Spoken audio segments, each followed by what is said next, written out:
Hi guys! 11:44 a.m. Iwaw Feng Shui na. Brethren, family, and friends, sa pong pinagpalang umaga sa inyong lahat. Ang inyong pong lingkod, Brother Norman Cruz, ang inyong pong Feng Shui, Pachi, Chimen, and Yijing, and date selection consultant. Kumusta po kayo? Inagaan po natin dahil po marami pong maaga nakakatulog because of course, masarap po ang simoy ng panahon. And this is a few days before Christmas. So again, I'd like to greet each and everyone a Merry Christmas po. Yan. Hope that everything will be in the young side of life. And of course, I'd like to start by greeting my daughter-in-law, Catherine. Happy birthday and more blessings to you and your family. Okay, and also to my kumpare, very worshipful SK Rick Lumbre, happy birthday po. Ayan, more blessings po to both of you on this special Sunday. Wow. Okay. Again, today, siyempre discuss na rin po natin, is called the Metal Monkey Enters the Success Officer Day. So, I already mentioned, you back to South whole day and that's a game changer. And then for tomorrow, of course, siyempre po yung iba may pasok pa rin tomorrow, others are enjoying already their vacation, but nonetheless, is discuss pa rin natin. December 23, Monday, is called the Metal Rooster Enters the Receive Officer Day. Kuya Norman, pag Receive Officer Day ba, ano bang pwedeng gawin? At least may guide po tayo. Okay, guide. Okay, sabi dito, December 23, going to see, discussion, house cleaning, gardening, investment, pursuing studies, haircut, visit a beautician, and purchases, all good for tomorrow.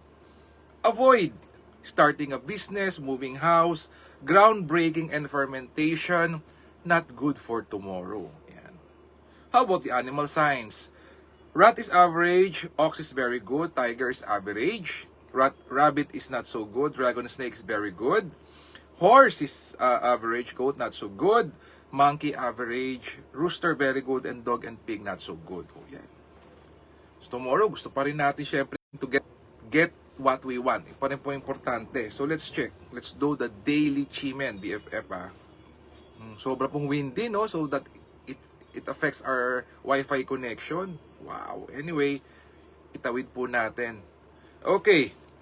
Tomorrow, I think to do with finances. Talikod ka sa southeast. Green Dragon returns. The effect of here and overseas. Whole day. Talikod ka naman sa southwest. Starting to BFF mamaya 11 p.m. to 10:59 the next day. The game changer, and if you want to 10x being beautiful and handsome, talikod ka po sa west. And for good health, recovery from health, talikod ka naman sa east. And if you want to create opportunities and heart-to-heart talk, negotiations, talikod ka naman sa northeast. Okay, bigay tayo ng konting ano po, if there are green dragon and flying bird po, check natin. Okay. It says here, Jade Maiden watching the door, talikod sa north. That's from 5 a.m. to 6:59 a.m.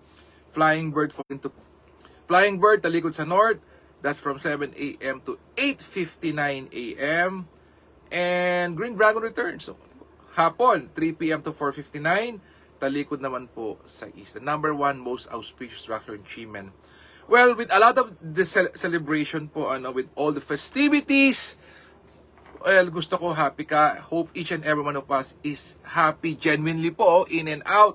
Happiness po that is long term, Hindi po yung happiness na for 1 hour or for a few minutes. No, sana po long term. And don't get yourself caught with saying negative things po, Whatever it is, if it's for you, outside, inside, don't. Don't ever get yourself caught saying negative things. Wag po, kasi po that will manifest, that would, well, it may come true, wag naman po sana. So that's why we're doing this. So for the sa mga newbies, what you do, you're seated, you count from 64 to 1, you manifest, you pray, you meditate, you let go of the past, bad people, bad experiences, you open up for new activities, you give thanks, you ask for what